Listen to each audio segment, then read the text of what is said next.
Back. तो friends, अभी का वीडियो है can't be selective, India slams double standard on religion phobia at UN amid prophet row. अब देखते हैं क्या हुआ और क्या जवाब इंडिया की तरफ से आया।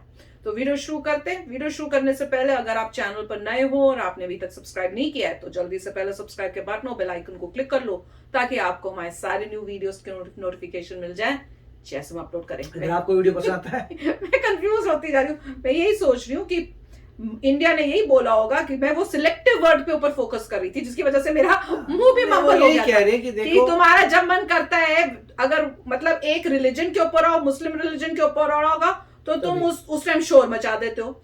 वैसे किसी और रिलीजन के ऊपर कहीं हो रहा हो, चाहे किसी मुस्लिम कंट्री के अंदर भी हो रहा हो जिसमें माइनॉरिटीज के साथ गलत हो रहा हो, तब तुम लोग चुप बैठे रहते हो। तो ये तुम इतने सिलेक्टिव क्यों भाई? मेरे को लगता है वो ये बता रहे कि एक ही रिलीजन पे फोकस मत रखो। जितना रिलीजन एक पे करते हो, जितना फोकस एक रिलीजन पे करते हो उतना ही फोकस दूसरे रिलीजन पे भी करो। और वो हो सकता है एग्जांपल भी दें, मुझे पता नहीं, देखते हैं, मगर वो कैटेगोरिकली कुछ तो बोलेंगे कि एक ही बस रिलीजन को देख रहे हो, औरों को क्या होगा। बहुत इंपॉर्टेंट है इसको और जोरों और शोरों से और मतलब बोले हम लोग, ताकि जो इनकी आवाज जितनी गूंजती है उससे डबल हमारी आवाज गूंजे। मैं तो यही कहूंगी। तो अगर आपको वीडियो पसंद था प्लीज लाइक एंड शेयर। चलिए शुरू करते हैं। The greatest bulwark against intolerance and hatred is embracing the principles of democracy, where there are necessary checks and balances and where any aberration is addressed within the confines of the rule of law. Further, a society based on pluralism, where every religion is respected, is a sine qua non of tolerance and harmony. Pluralistic tradition is recognized in the resolution piloted by the UAE and Egypt on the International Day of Human Fraternity. India has embraced both these principles, democracy and pluralism. And we call on all countries to adhere to these principles to ensure that intolerance is addressed within a constitutional framework. India's multicultural edifice has over centuries made it a safe haven for all those who seek refuge in India, whether the Jewish community or Zoroastrians or Tibetans or from our own neighborhood. It is this underlying strength of our nation that has withstood radicalization and terrorism over time.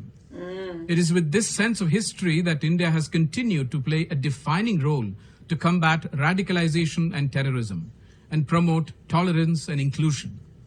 Aberrations are dealt with within our legal framework, and we do not need selective outrage from outsiders, especially when they are self-serving, even communal in nature, and pursuing a divisive agenda. Very good.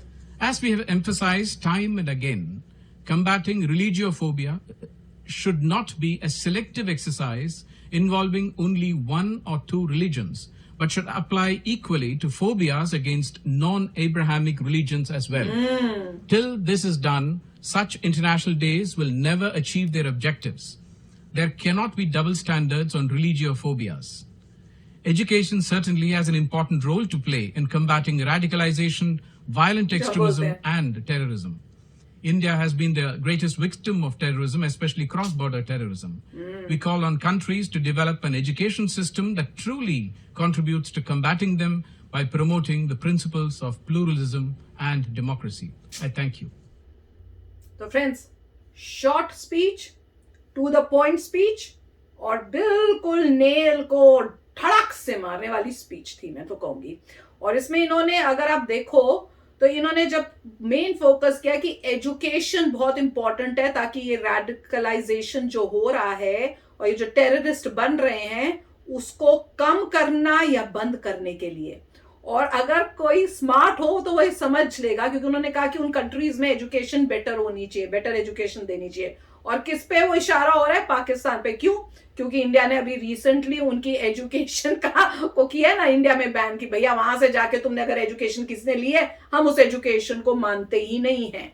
तो अगर आप उनकी बात को और India के उस action को कनेक्ट करो तो सीधा पता चल रहा है उंगली कहां जा रही है कि भैया वहां पे तो लोगों को एजुकेशन तो ऐसी दे रहे हैं जो एक्चुअल एजुकेशन नहीं है, और उनको रेडिकल करके यहाँ हमारी कंट्री में जो है प्रॉब्लम्स क्रिएट कर रहे हैं, टेररिस्ट बना बना के उनको भेज रहे हैं। कोई डाउट नहीं था इस बारे में, जैसे उन्होंने इस बारे में बात की है और उन्होंने बोला भी है, बॉर्डर से आ रहे हैं, नेबरिंग कंट्री से आ रहे हैं, जिस तरह से उन्होंने जो वर्ड्स बात की थी, तो वेरी नाइस। और उन्होंने बहुत क्लियरली बोला कि भैया सिलेक्टिव रिलीजन फोबिया नहीं होता।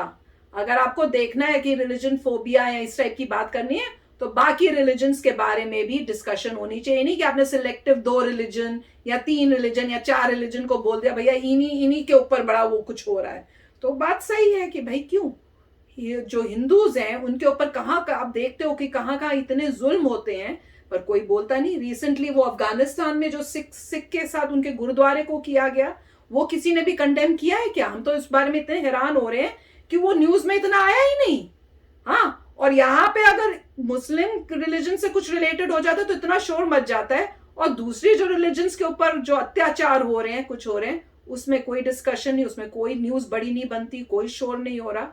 तो दैट इज ऑल्सो रॉन्ग। तो वही वो बात कर रहे हैं बिल्कुल राइट। देखिए पॉइंट वही था जो कह रहे थे कि एक ही रिलीजन, अब्राहमिक रिलीजन्स के बारे में ही तुम्हें परवाह है, राइट। तो सबसे पहला तो यही था कि अब्राहमिक में कौन से रिलीजन्स हैं? क्रिश्चियनिटी है और इस्लाम है, और आई बिलीव कि जुडाइज़म भी है जो इज़राइल का है।